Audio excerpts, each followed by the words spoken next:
Ah, l'équipe, on se retrouve enfin aujourd'hui. Je dis enfin parce qu'en fait, je devais tourner cette vidéo le jour précédent et je n'ai pas pu, je me languissais, pour être honnête, de repasser cette étape-là du dimanche pour El Famoso, Batman Forever, Batman surtout en l'occurrence, et Batman Forever.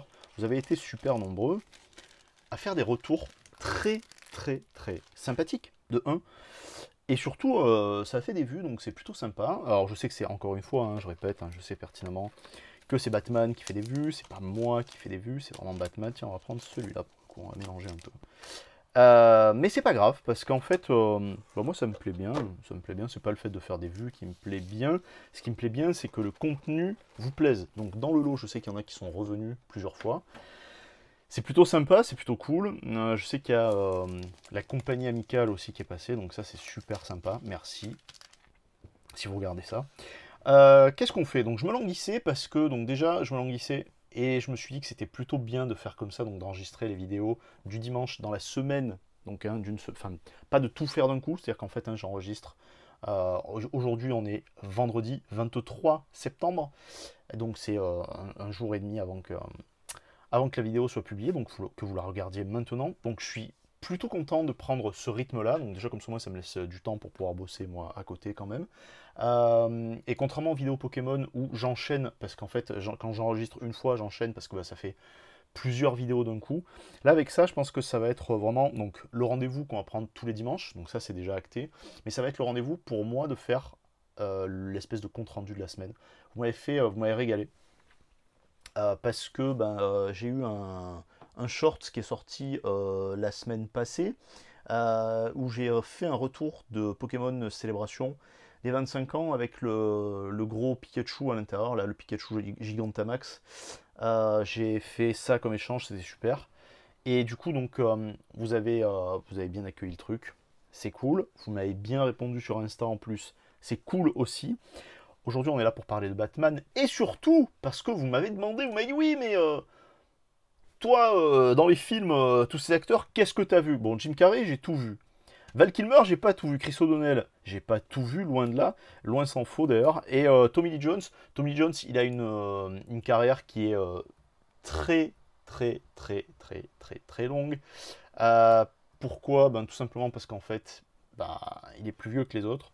Donc sa carrière, est plus grande, hein, et plus longue. Le truc qu'il y a par contre, c'est que il a eu du succès, si je dis pas de conneries, il a eu du succès sur le tard. Je crois qu'il a commencé dans les années 70. Mais il a. Ouais, c'est ça. Voilà. Je suis en train de regarder en même temps pour pas vous mitonner. Il a commencé dans les années 70 et il a eu pas mal de rôles, il me semble, dans du western et dans de la série.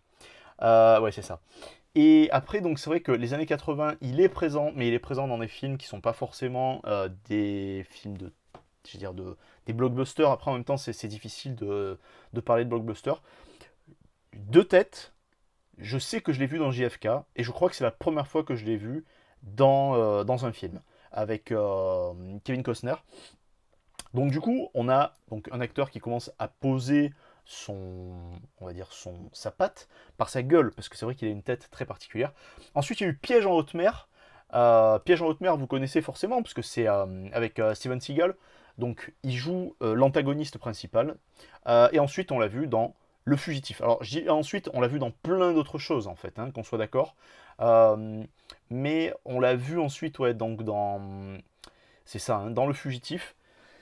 Je regarde en même temps, il y a eu un téléfilm sur Howard Hughes dans les années 70 et c'était lui qui jouait le rôle de Howard Hughes, c'est The Amazing Howard Hughes. Plutôt sympa d'ailleurs, parce que ça me dit quelque chose. Moi j'ai vu beaucoup de films et beaucoup de téléfilms aussi, et surtout quand c'est des acteurs qui m'intéressent ou qui m'intéressaient.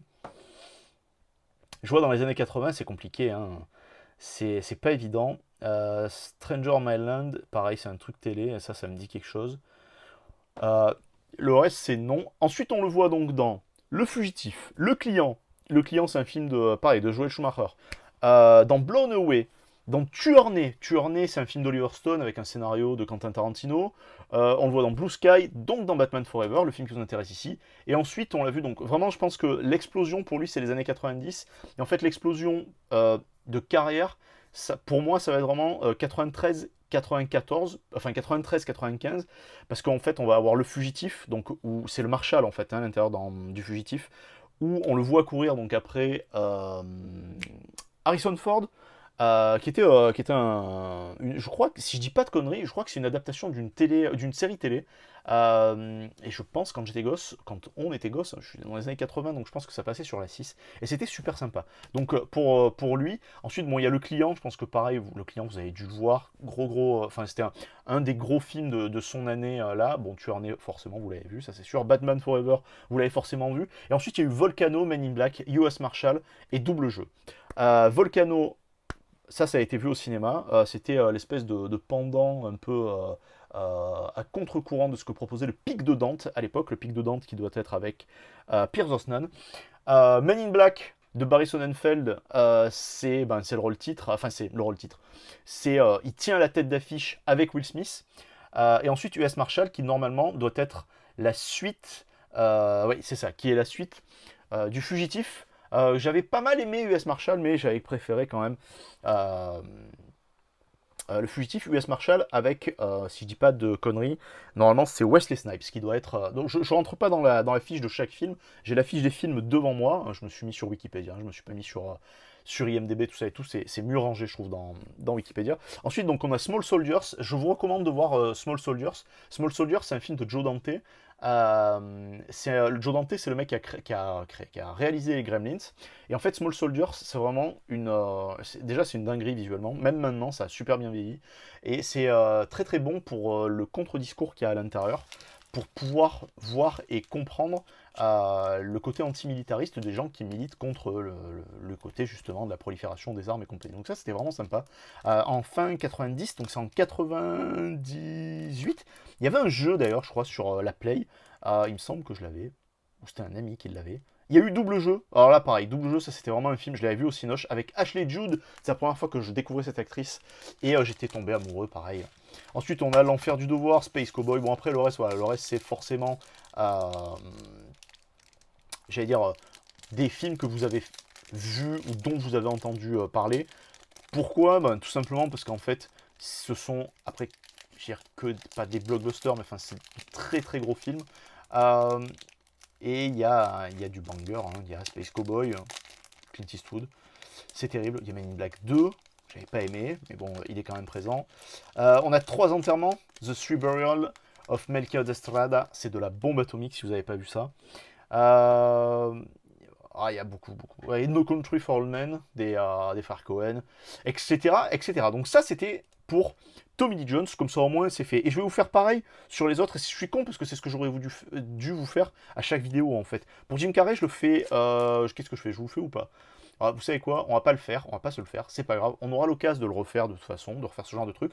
On va quand même, parce que Jim Carrey, vous le connaissez plus, c'est un acteur qui est beaucoup plus connu que Val Kilmer, qui est beaucoup plus connu que Chris O'Donnell. Chris O'Donnell qui a une carrière qui est assez particulière d'ailleurs. Et on fera aussi, si on tombe dessus, si on tombe sur une carte de Chase Meridian, on fera aussi la carrière de Nicole Kidman qui est assez particulière et assez singulière d'ailleurs. À savoir si vous avez vu une partie de ces films ou pas. Off the Deep End, avec toujours pareil, ça surjoue, et en fait, je vous l'ai dit, hein, j'ai revu le film il y a pas bien longtemps, et moi je suis toujours autant en kiff. Ça, c'est Brilliant Madman, c'est les promos, les affiches promos du film. Là, donc normalement là derrière, hop là, ouais, il doit y avoir. Oh, génial! Trop fort! Putain, je les adore tellement. Elles sont sublimes ces cartes. Ces cartes Chromium, je vous avais dit que je n'ouvrirais pas tout, mais je pense que je vais tout ouvrir parce que je fais la chasse donc à toutes les holos, et je fais la chasse à donc les holographiques, et je fais la chasse à toutes ces cartes là. Je pense que je vais reprendre une display, on l'ouvrira, mais je l'ouvrirai l'année prochaine. On prendra du temps pour faire ça ensemble, on le fera peut-être en live, hein, histoire de parler des films et d'échanger là-dessus avec vous, et des acteurs aussi, pourquoi pas. Là, je suis saucé complet, je suis très très content. C'est une des cartes que j'aspirais à avoir, donc du coup, franchement, c'est super sympa. Là, on a Val Kilmer, Puzzling It Out. Paul Kilmer, que vous avez vu, hein, forcément, le pauvre, dans Top Gun. C'est ultra touchant. Je sais pas si vous l'avez vu. C'est ultra touchant parce que bah voilà, il a un cancer de la gorge.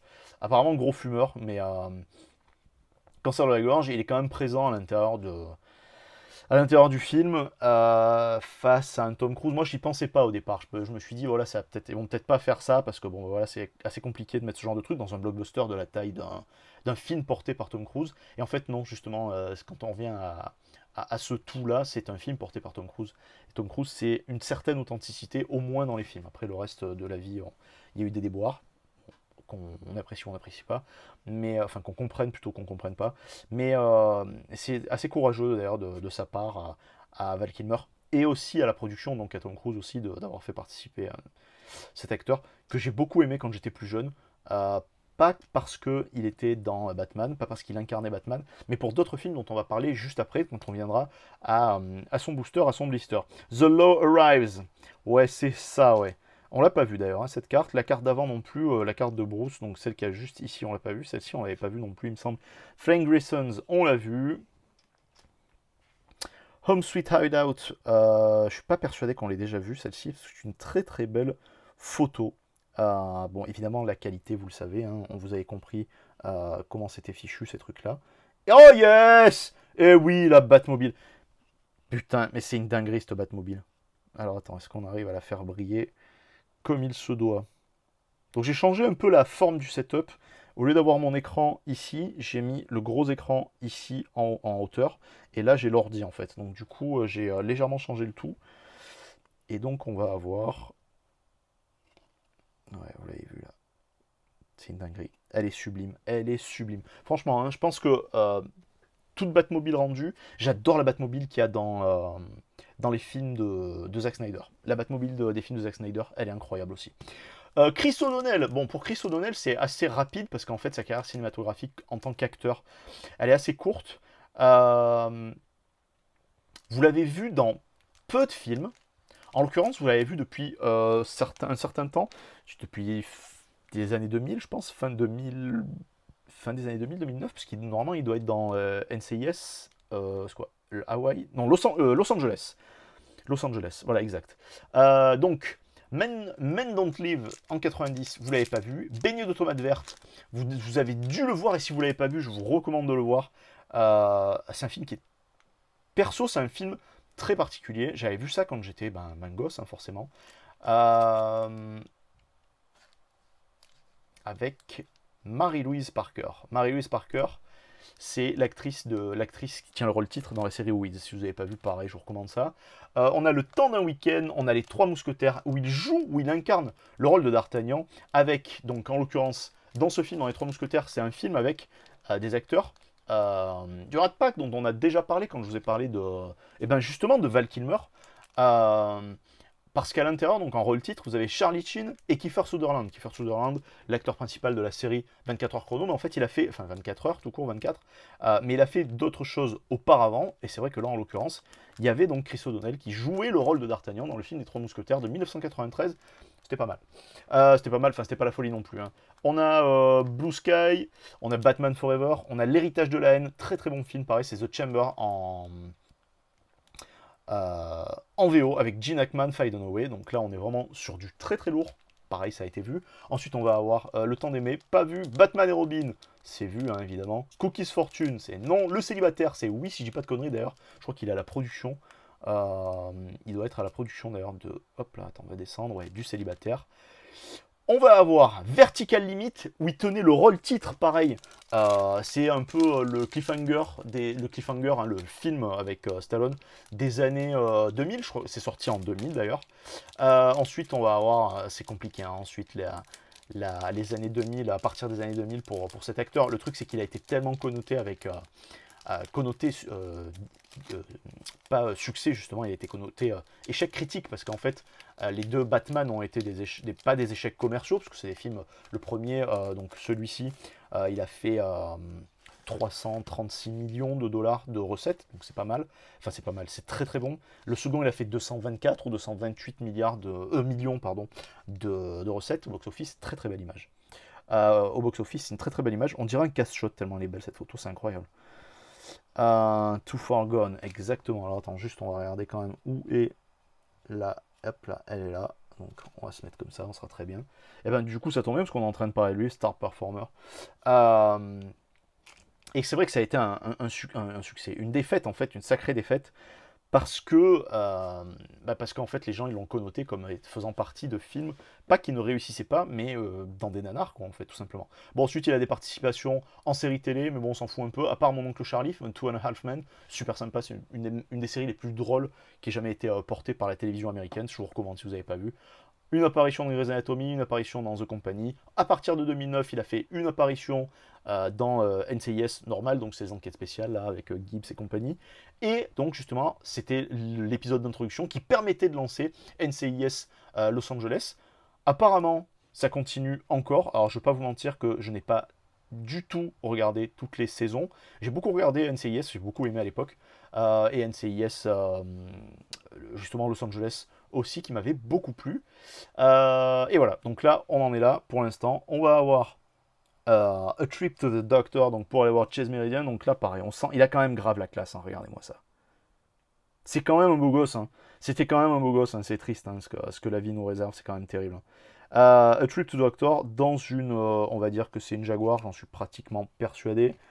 Aftermath, exactement, un peu perdu, avec un Alfred Pennyworth qui est quand même bien présent. Ici, Water Rush, qu'on a déjà vu.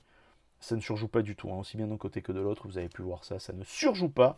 Ça donc, c'est ce qui nous amène vers les photos de fin. Making the Scene avec Nicole Kidman. Donc ce qu'on va faire, c'est qu'on va faire la bio de Nicole Kidman immédiatement, comme ça au moins c'est fait, puisqu'on a déjà fait Chris O'Donnell. Nicole Kidman, vous l'avez vu où? Hop là. Incroyable.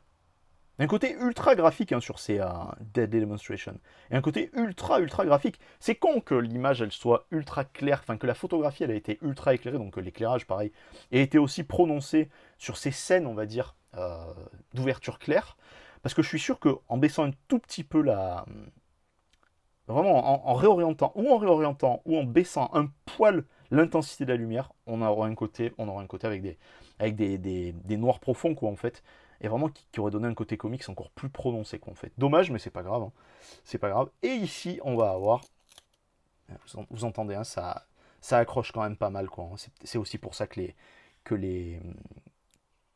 en a eu, vous en avez vu qu'on en a eu des abîments. Double Features.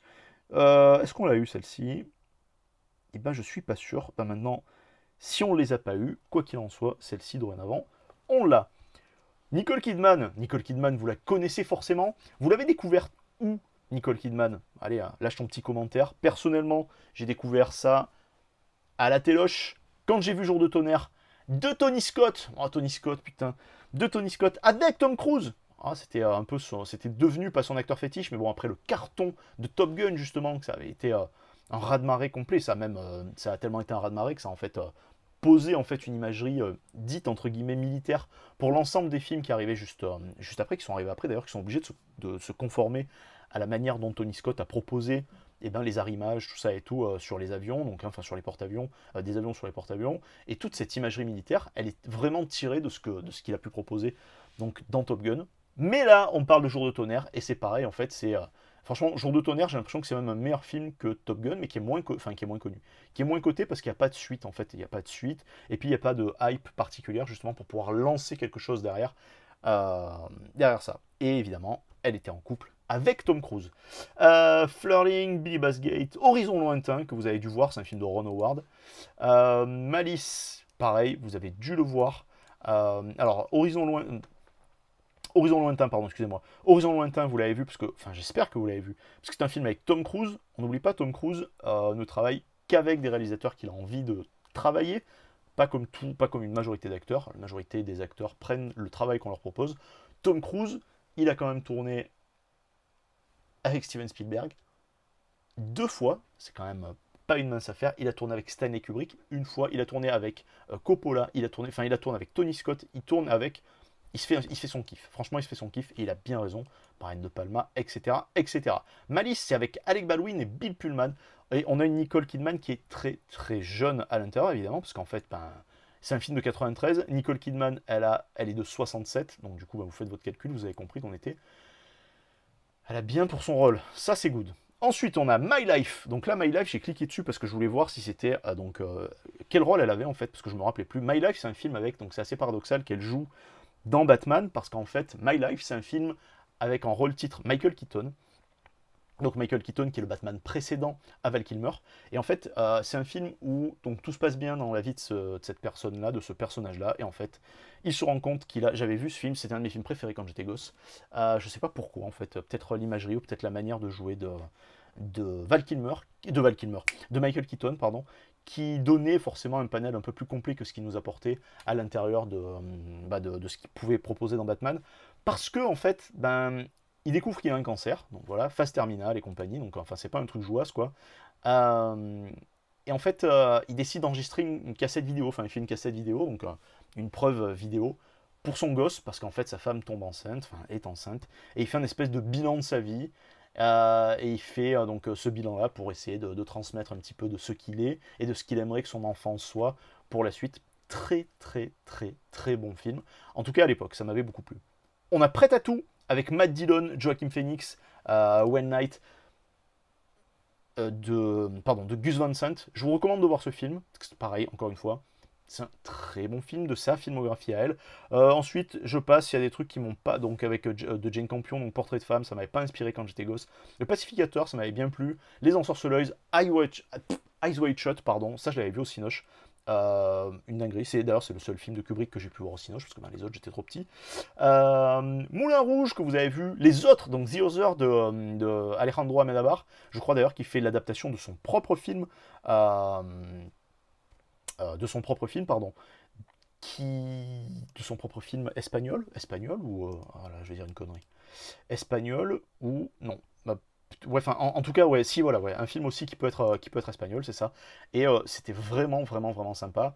Euh, dans Panic Room, on la voit aussi, mais elle n'est pas créditée. On la reconnaît, hein, on la voit, donc on la reconnaît en fait, au téléphone.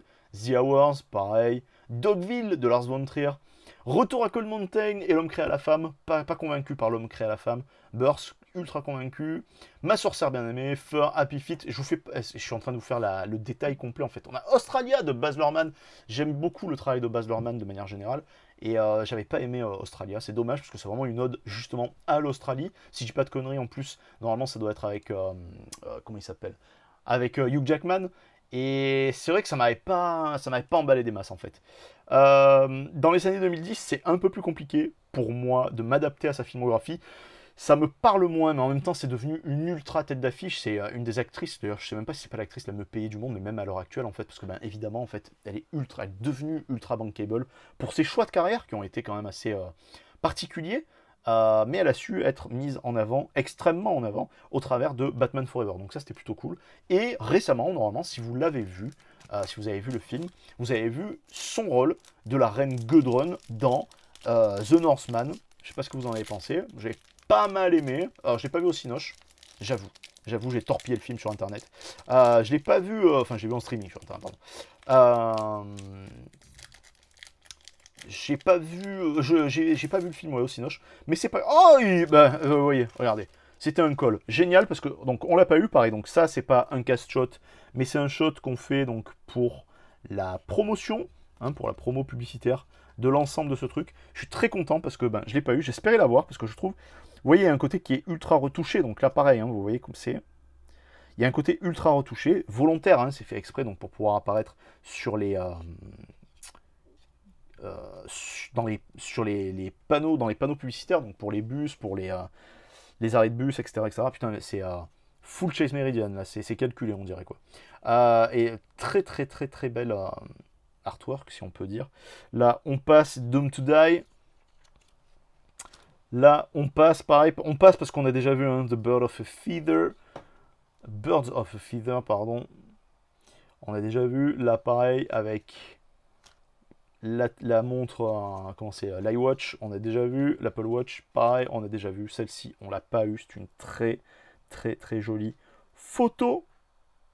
Et puis le costume qui met en avant les gens, quoi. Même si c'est trop prononcé. Je comprends, hein, j'entends tout ce que vous me dites. Hein. Ouais, c'est trop, Seb et tout, ça fait trop. Comment tu peux aimer ça? Mais j'aime ça parce que, yes, génial. Ah, mais c'est vrai qu'il y avait Drew Barrymore aussi. On y pensera peut-être pour les vidéos, pour la prochaine vidéo. Et vous voyez, hein, je suis ultra fan de ces cartes-là, en fait. Hein. Vraiment, c'est vraiment une dinguerie d'avoir, je vous l'ai dit déjà, d'avoir l'opportunité de déballer ça. Je suis très très content. Je vous ai dit, hein, c'est une display qui m'a coûté assez cher. Mais c'est pas grave parce que c'était un espèce de rêve pour moi de l'avoir, pouvoir la déballer. Je vous dis parce que quand j'étais gosse, ben ouais, c'est vrai que c'était quelque chose qui me plaisait bien, j'avais envie. Voilà, vraiment, j'avais vraiment envie quoi. Et donc, comme vous pouvez le constater, donc c'est ce que je vous disais auparavant, c'est ce dont on a déjà parlé ici dans cette suite de vidéos. Vous pouvez constater que on ne voit pas beaucoup d'illustrations de Batman et d'illustrations, de représentation de Batman à l'intérieur donc des cartes qu'on peut sortir. Parce que le but c'était justement en fait donc d'utiliser à mort l'image de Jim Carrey, parce que donc encore une fois c'était l'acteur le le plus bankable du monde, et donc c'était celui dont qui avait coûté le plus cher à employer. Donc ben, forcément en fait quand c'est ce mec là qui t'a coûté le plus cher, ben, tu rentabilises à mort et tu le mets de partout à toutes les sauces. Celle-ci on l'a pas eu. Ah, j'allais me dire, mais putain, où c'est quand ils sont en train de faire la série de braquage et tout, Victorious. Donc là, quand ils sont à l'intérieur du casino, vous voyez, avec toute la palanquée de trous du cul qu'on peut se trouver à l'intérieur de Gotham. Là, il est pas content, Double Trouble. Là, Cleanup Crew, ils sont un peu circonspects. Et on a Val Kilmer. On a un Val Kilmer ici aussi, donc Man and Machine. Val Kilmer, qu'est-ce qu'on peut lui reprocher? On peut reprocher à sa carrière de ne pas avoir brillé comme il aurait dû briller. Je crois que le premier film dans lequel je l'ai vu, c'est Top Gun. Mais le premier film dont je me souviens et dans lequel il est, c'est Willow. Il joue le rôle de Mad Martigan. Là, je vous fais voyager dans le temps. Donc, si je dis pas de conneries, normalement, sur Disney+, à la fin de l'année ou au courant de l'année prochaine, donc fin 2022 ou début 2023, il devrait y avoir une Reddit de Willow sur Disney+. Donc, je ne sais pas s'ils vont le faire en série, je ne sais pas comment ils vont proposer ça. J'ai vu une bande-annonce, c'est très très beau. J'espère que ça va être aussi intéressant en histoire que ce que c'est beau visuellement. Ça serait franchement super sympa. Et j'ai adoré le film Willow. Willow, pareil, donc, qui est un film, donc on vient d'en parler, donc on vient de parler de Ron Howard, qui est un film de Ron Howard avec Warwick Davis. Donc Warwick Davis, que vous connaissez, c'est l'acteur qui incarne R2D2 à la base, mais c'est aussi, oui vous le connaissez, c'est le professeur Flitwick à l'intérieur de la saga Harry Potter. Pour les sombres références, vous pouvez l'avoir aussi vu dans Leprechaun, où évidemment il tient le rôle titre. Vous l'avez vu dans un des films, donc vous l'avez vu, donc on revient à Val Kilmer, vous l'avez vu dans un des films des As, et je crois que c'est un des meilleurs, je sais pas si c'est mon film préféré de leur filmographie, mais c'est un des films qui me fait le plus rire, parce qu'en fait c'est le concept de l'absurdité poussée à son maximum, et c'est Top Secret, qui reprend en fait tous les codes des films d'espionnage d'après-guerre, et c'est un film de 84, très très bonne année 84. Et là, voilà, ça c'est vraiment quelque chose, donc ça je l'ai poncé dans les années fin 90, je me tuais au film des As, donc là franchement. Donc Jim Abrams, David Zucker et Jerry Zucker, donc les deux frères. Ensuite, vous l'avez vu donc Kill Me Again dans The Doors, où il tient le rôle titre de Jim Morrison, film d'Oliver Stone. Vous l'avez vu dans Cœur de tonnerre, vous l'avez vu dans True Romance, c'est le mentor, donc pareil, donc encore une fois dans un film de Tony Scott, donc vous voyez Tony Scott qui était quelqu'un qui avait un affect pour les acteurs avec lesquels il travaillait.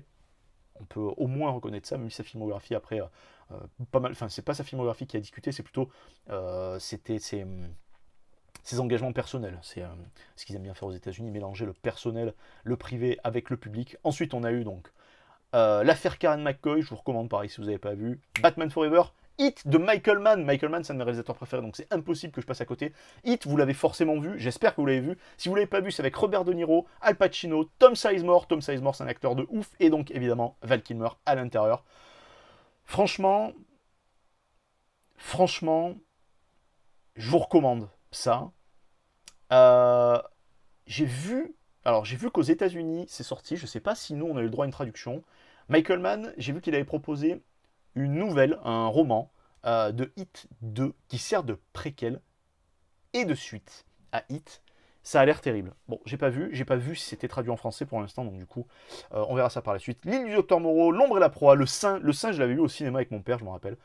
Et donc, il joue Simon Templar, donc Donc si vous n'avez pas vu Le Saint c'est une série d'espionnage normalement, sauf que là c'est un film où il y a pas mal de travestissements, donc de déguisements, etc., avec Elisabeth Chou à l'intérieur de ce film. Pareil, j'étais amoureux de cette actrice quand j'étais petit, donc comme Ashley Judd, dont on a parlé précédemment. Et je vous recommande de voir ce film si vous ne l'avez pas vu, Le Saint, qui a été un peu dans l'ombre du film Le Chacal euh, avec Bruce Willis, parce que c'était un peu le même concept, sauf que Le Saint, c'est un bon, c'est un bon mec, et le Chacal, c'est un enculé, mais le roi des enculés. D'ailleurs, je vous recommande si vous voulez voir un Bruce Willis à contre-emploi. C'est le moment, c'est l'occasion et le film idéal pour pouvoir voir ce genre de truc. On l'a vu dans Planète Rouge ensuite. Ce petit Val Kilmer, on l'a vu dans beaucoup de films. On l'a vu dans Les Disparus de Ron Howard. Encore une fois, Ron Howard, je suis pas fan de sa filmo, mais en même temps, il y a des films qui sont plutôt sympas. Enfin, du moins, dont je m'en rappelle. Stateside. Putain, c'est marrant qu'il soit pas incroyable. Ça, je me rappelle de l'avoir vu avec Rachel Leigh Cook à l'intérieur, mais ouais, c'est incroyable ce film. On a vu après dans Kiss Kiss Bang Bang de Shane Black, d'ailleurs avec un rôle qui a été écrit exprès pour lui, et, on précise, un retour en grâce, entre guillemets, de Robert Downey Jr. Donc Robert Downey Jr. qui était je sais quoi, cocaïnomane ou héroïnomane et tout, donc qui s'est refait une santé avec ce film, et ensuite il a la carrière qu'on lui connaît maintenant, tout simplement parce qu'en fait le yoga l'a aidé, sa femme l'a aidé, etc., etc. Et c'est vrai que ça a été compliqué parce que c'était pareil, il faisait partie donc des espoirs, enfin des gens sur lesquels il fallait compter euh, dans les années 90, et en fait ça a été c'était pas terrible en fait, ses rôles et l'ensemble de son cast n'a pas été terrible à lui. Parce qu'en fait, les gens ils voulaient pas travailler avec lui, parce que sur le plateau c'était un enfer. On l'a vu donc, on revient à Val Kilmer dans Summer of Love, déjà vu de Tony Scott, encore une fois. Columbus Day, si vous n'avez pas vu, c'était des DTV, tout ça. C'est terrible, c'est pour ça que je vous dis, là il y a beaucoup de films qui sont passés en direct tout DVD ou en direct à la télé tout court.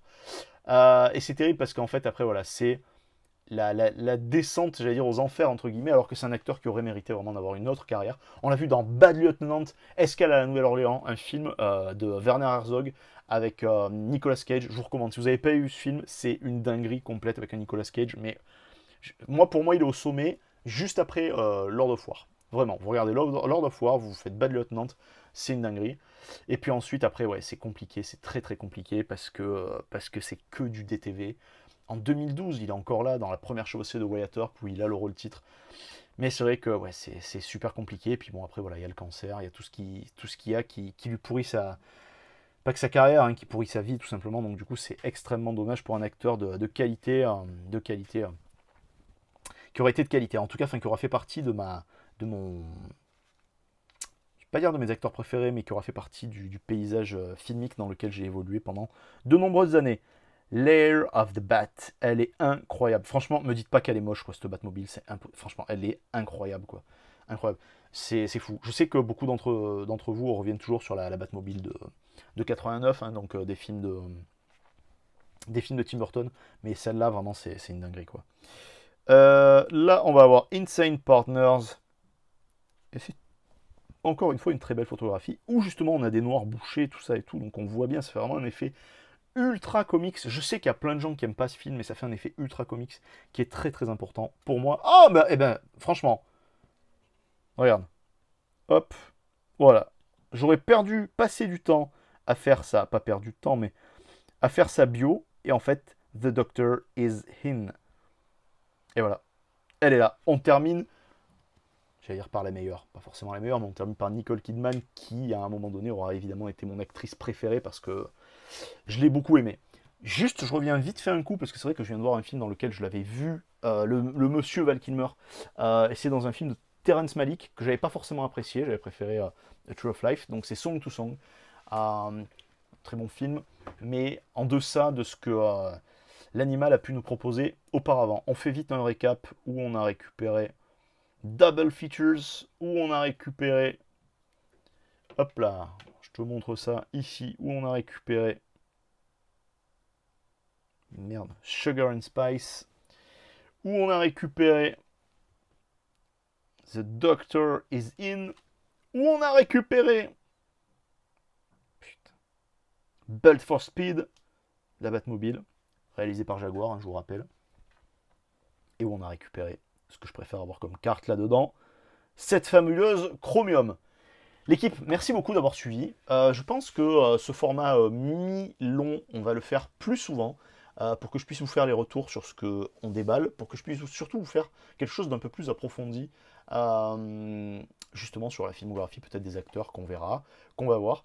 J'ai pas, donc je vous ai dit, on est le 23. Je n'ai absolument pas décidé de ce que je vais avoir comme display à ouvrir la semaine prochaine, parce que c'est le dernier vendredi, là, donc là on est l'avant-dernier vendredi, donc c'est le dernier dimanche, le 25, quand vous regardez ça. Je ne sais absolument pas ce que je vais vous proposer, je n'ai rien trouvé. Donc, enfin, j'ai rien trouvé. J'ai trouvé pas mal de trucs, mais il y a des trucs qui me saucent moyennement, et je sais pas si je vais pas plutôt refaire du Harry Potter. Pour le mois d'octobre, ça ira peut-être dans le thème, ça sera un peu le thème, entre guillemets, Halloween. Merci beaucoup d'avoir pris le temps de suivre cette vidéo. Je vous remercie encore une fois du soutien que vous m'apportez. C'est extrêmement plaisant. On a dépassé les 13 000 vues. On est plus de 150. C'est une dinguerie. Voilà, je vous fais des bises. Je vous dis à plus. Merci l'équipe. Ciao, ciao!